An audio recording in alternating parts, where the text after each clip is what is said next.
Hello les petits amis, bienvenue sur Immo Gaming pour un premier test, un vidéo test du jeu Rebel Galaxy qui est actuellement disponible sur le PSN pour 19,99 € et qui est dans la franche lignée de Freelancer, pour moi de Wing Commander et d'autres jeux de ce style. C'est avant tout donc un jeu d'exploration spatiale avec comme Freelancer donc des missions. Là comme vous pouvez voir, je vais voir pour prendre des missions. Alors là on parle d'une livraison de nourriture. Je vais essayer de faire ça, ça va changer et on va essayer de...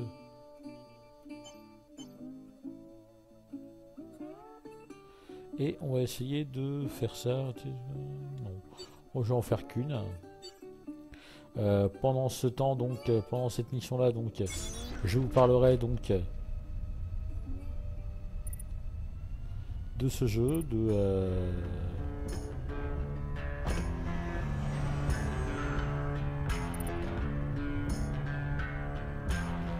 plateforme. Alors attends, mon objectif de quête, il est où?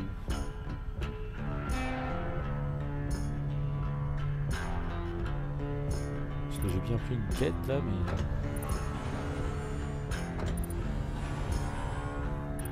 mais... Alors...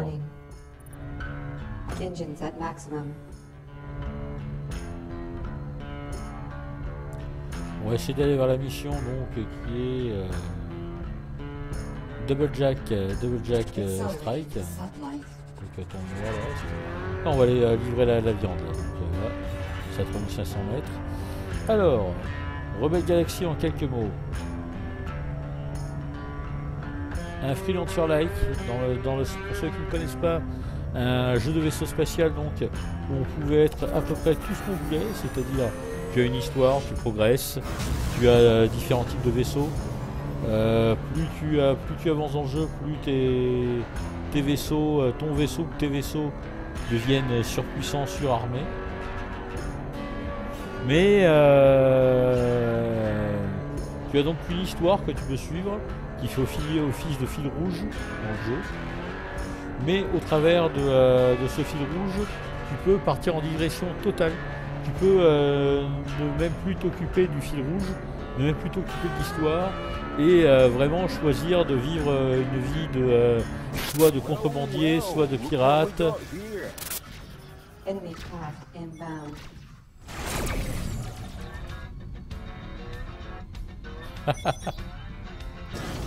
Ils se sont fait ouvrir. Là évidemment ah oui non attends, il me reste encore.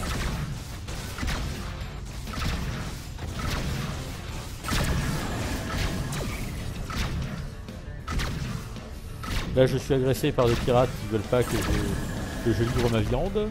Je suis en train de les défoncer. On va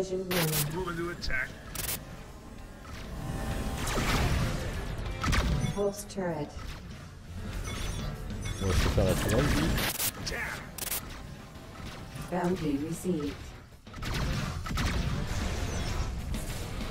Et je viens de me faire une légère prime en butant cette espèce d'enfoiré.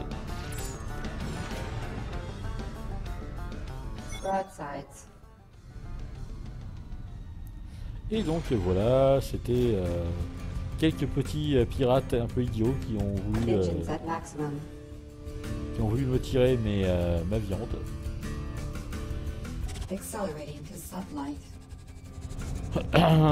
Donc on va aller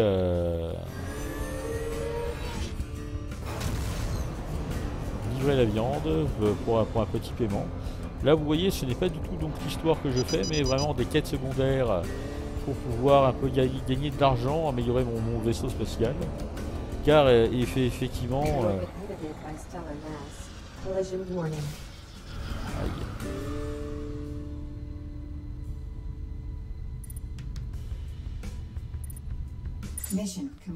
Voilà. Donc on va continuer à parler un petit peu de ce jeu. Là je viens de terminer donc ma petite quête qui m'a permis donc de récupérer 2474 crédits.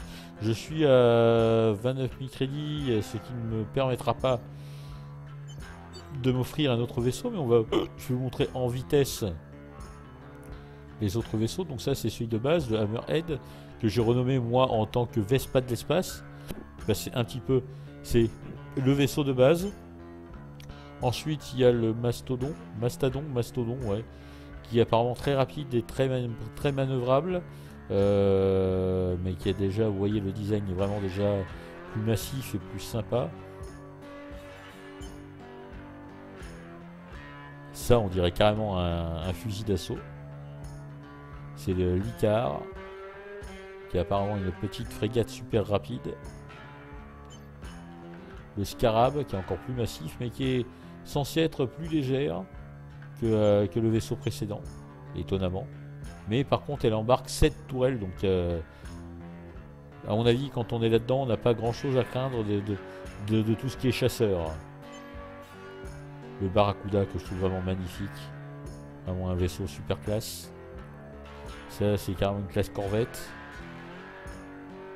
5 tourelles, 4 canons sur le côté. Il contient énormément. Et voilà le plus gros que je peux acheter actuellement, le Manticore, qui est là carrément une classe destroyer. Mais là, bon, là, voilà, 3 900 000 crédits. Je suis à 29 000, c'est dans mes rêves les plus fous, quoi.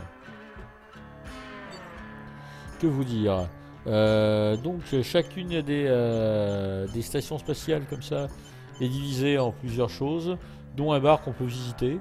On peut donc regarder les infos commerciales et au niveau guerre, ce qui se passe dans la région solaire. On peut engager des mercenaires, mais là j'en ai déjà un, donc avec mon vaisseau pour le moment je peux pas en avoir d'autres. Et on peut parler au barman, qui, comme vous le voyez, est animé et parle à une voix. Enfin, tout est doublé. On peut demander des infos en échange d'un peu doublé. Voilà. Il vient de me marquer la prime sur quelqu'un dans la zone. Voilà. Les nouvelles du système. Le système de Sharon est maintenant complètement isolé apparemment. Et bon, on va quitter donc le barman. Dans la station, on peut aussi accéder à un marché. Donc ça, c'est une des autres possibilités du jeu. On peut être soit un contrebandier, soit le gentil parangon de la justice, de l'ordre, ou alors on peut simplement faire du commerce. Là, vous voyez, j'ai de la pâte de soja. J'en ai récupéré 3 non, j'en ai récupéré un sur le mec que j'ai goûté tout à l'heure. Et je peux le revendre ici. Donc on va le revendre. Hop. J'ai gagné une paire de crédits avec. J'ai gagné 29 crédits pour une cargaison. C'est pas terrible. Les prix en rouge, généralement, c'est que c'est les prix les plus élevés du coin. Et on peut donc essayer entre les différentes stations de faire des profits en emportant telle ou telle chose d'un endroit à un autre, quoi.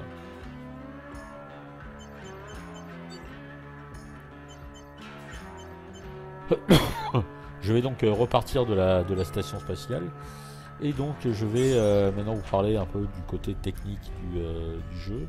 Donc comme vous pouvez le voir, c'est avant tout une sorte de space opéra. Je ne sais pas comment on peut vraiment appeler, plus ou moins un simulateur de vaisseau spatial peut-être. Mais une des différences énormes de Rebel Galaxy par rapport aux autres jeux de ce style, c'est que comme vous pouvez vous l'avez probablement remarqué déjà, je suis sur un plan en 2 dimensions en fait. Même si le monde graphiquement en 3D est assez joli, tout ça, je suis réellement sur un plan en 2 dimensions. C'est-à-dire que je ne peux pas monter ni descendre. Je ne peux que gérer globalement mon cap. C'est un peu surprenant au départ pour un jeu de ce style, mais au final le gameplay est plutôt bien adapté à cette chose-là, à ce point-là, donc c'est pas si dérangeant que ça. Maintenant je vais vous parler un petit peu plus en détail du système de combat. Parce que tout à l'heure vous m'avez vu, bon, c'était principalement mes tourelles qui faisaient le ménage. Le système de combat, ça ressemble, ça a le look de combat de vaisseaux spatiaux, ça a la saveur de combat de vaisseaux spatiaux, mais ce n'est pas des combats de vaisseaux spatiaux. Ça se rapproche plus de combats de bateaux un peu comme dans Assassin's Creed Black Flag. Je vais vous montrer exactement pourquoi.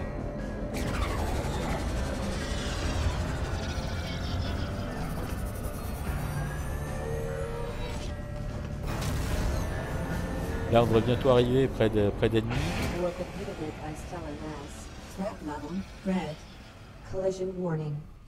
Ouh, des mines. J'ai réussi à esquiver les mines de peu là.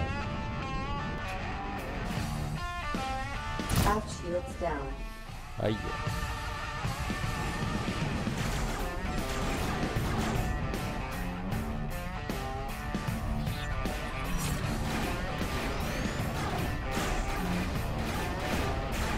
Comme vous voyez, j'ai des bordées de canons sur les côtés. Je sais que ça peut paraître space pour un jeu comme ça, mais j'ai des portées de canons.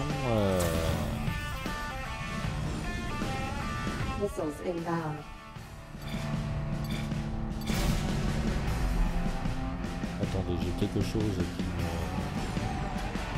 m'agresse.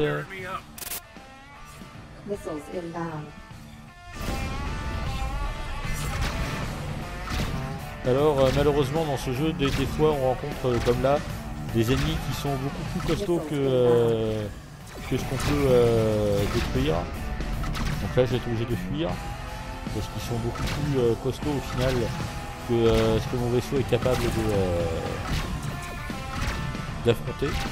Là vous voyez c'est carrément comme un petit ennemi, c'est carrément monstrueux.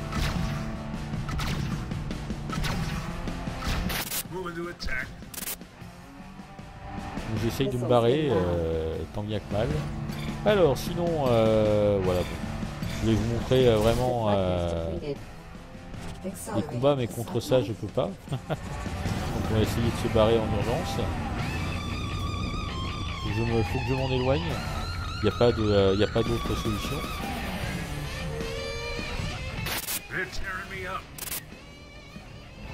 Même mon mercenaire n'avait aucune chance. Donc,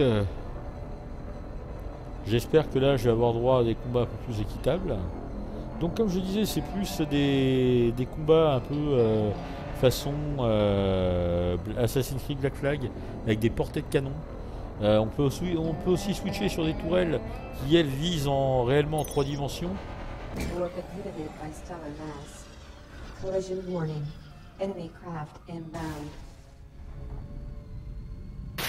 Il y a donc des ennemis là, ouais. Oh, carrément un gunship.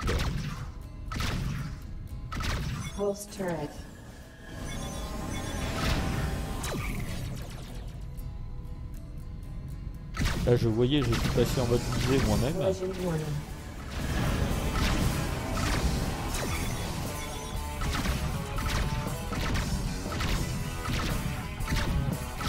C'est moi donc qui vise avec la tourelle pour essayer de choper mon adversaire. Hein.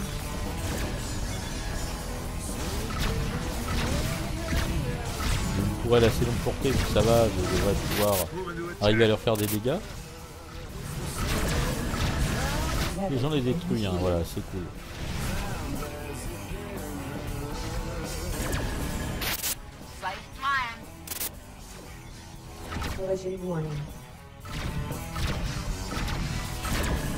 Et un deuxième de mort.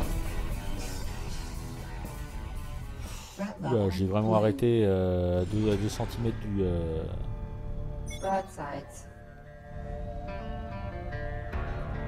Sinon j'aurais pu donc essayer de viser avec les portées de canon. Pour être honnête, je suis pas très doué avec ça. Mais les bordées de canon, pour avoir réussi une paire de fois à tirer sur un ennemi avec, font énormément plus de dégâts que ma petite tourelle. Donc voilà. Sinon, pour parler purement et simplement, le jeu est donc à 19,99 € sur le PSN. Comment dire, Engines at maximum. ces points positifs, une bande son qui est vraiment extraordinaire. C'est toujours du rock, du vieux rock. Accelerating to satellite. Ça fait limite western. Ça donne vraiment l'impression d'être dans un western. Vous pouvez l'entendre derrière là. Accelerating to satellite. Graphiquement c'est pas mal. Ça reste un univers un espace en 3D qui est relativement propre, il n'y a pas de ralentissement, le jeu est toujours fluide. La bande son donc est vraiment sympa.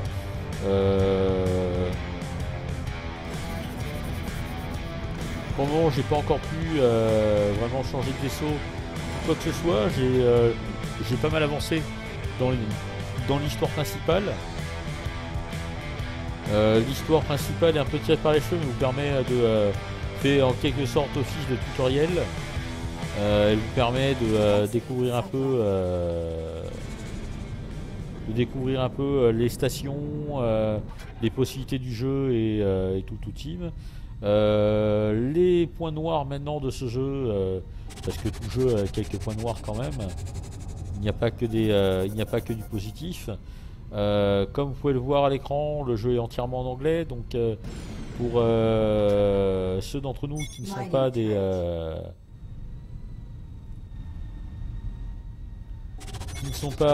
anglophiles ou qui ne parlent pas du tout anglais, il va falloir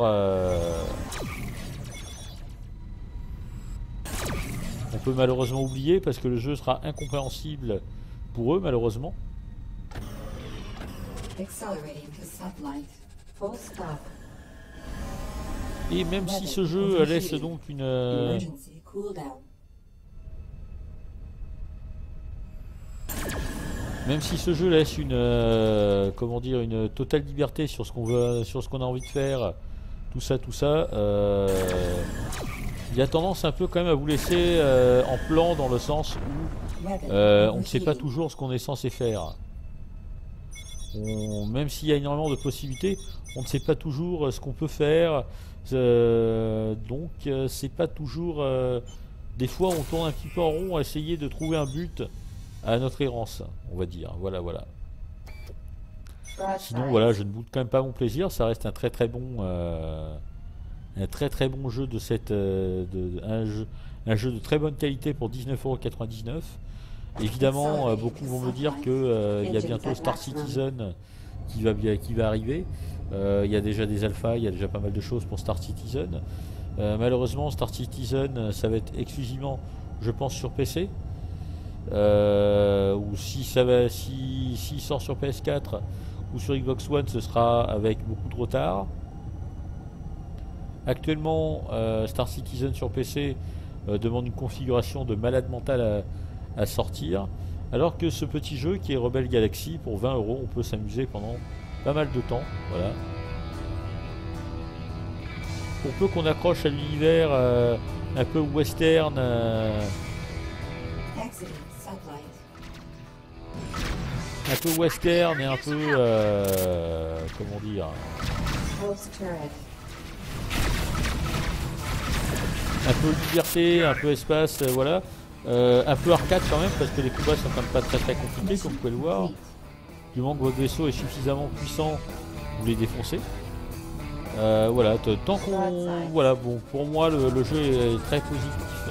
Mon avis est donc très positif. Maintenant je vais essayer d'y attribuer des notes. Graphiquement, je mettrai un petit 14 sur 20 parce que bon, même si c'est relativement beau et fluide, ce n'est quand même pas une claque graphique extraordinaire.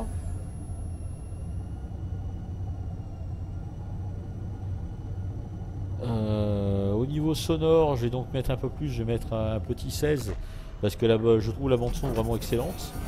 Même si il faut admettre que la première fois qu'on y joue, la première chose qu'on fait c'est baisser le son parce que le son est un peu violent. Niveau histoire, niveau scénario, on va mettre un petit 13 parce qu'au final le scénario n'est là qu'en filigrane pour vous donner un peu, pour vous montrer un petit peu les tutoriels et tout ça. Donc c'est pas vraiment la priorité du jeu. Même s'il y a une histoire, ça reste très secondaire pour moi. Oh merde, il y a encore d'autres. Non, je vais me barrer alors parce que je peux pas prendre cela. Niveau gameplay, donc, j'essaie de retourner vers l'étoile là-bas où il y a vers la planète là-bas où il y aura peut-être une station pour moi. Niveau gameplay, le gameplay est plutôt simple à prendre en main. Donc là, je vais mettre 16 parce que là pour le moment, pour moi, ils ont vraiment pas raté leur truc. Même si le parti pris d'évoluer sur un truc en 2D, sur un plan de dimension dans un genre 3D est un peu osé, ça marche plutôt pas mal. Donc on peut pas reprocher ça au jeu. Et donc maintenant en note globale, je mettrai un petit 14 à ce jeu parce que voilà, il y a du côté positif, il y a du côté négatif. Tout n'est pas rose sur ce jeu là, mais globalement il est quand même vachement bien foutu, il est quand même vachement bien pensé. Puis graphiquement c'est quand même relativement joli. Il est quand même plutôt abordable. 20 € c'est pas la mort. Quand on voit beaucoup de jeux actuels qui sortent en AAA à 70 € et qui n'ont pas la moitié de ce contenu, j'ai envie de dire foncez. Et donc voilà, je vais donc vous faire un énorme bisou, je vais donc vous laisser là, vous faire un énorme bisou sur la fesse droite et vous dire à très bientôt sur Emo Gaming, en espérant que ce nouveau format de test vidéo vous plaise. Bye you.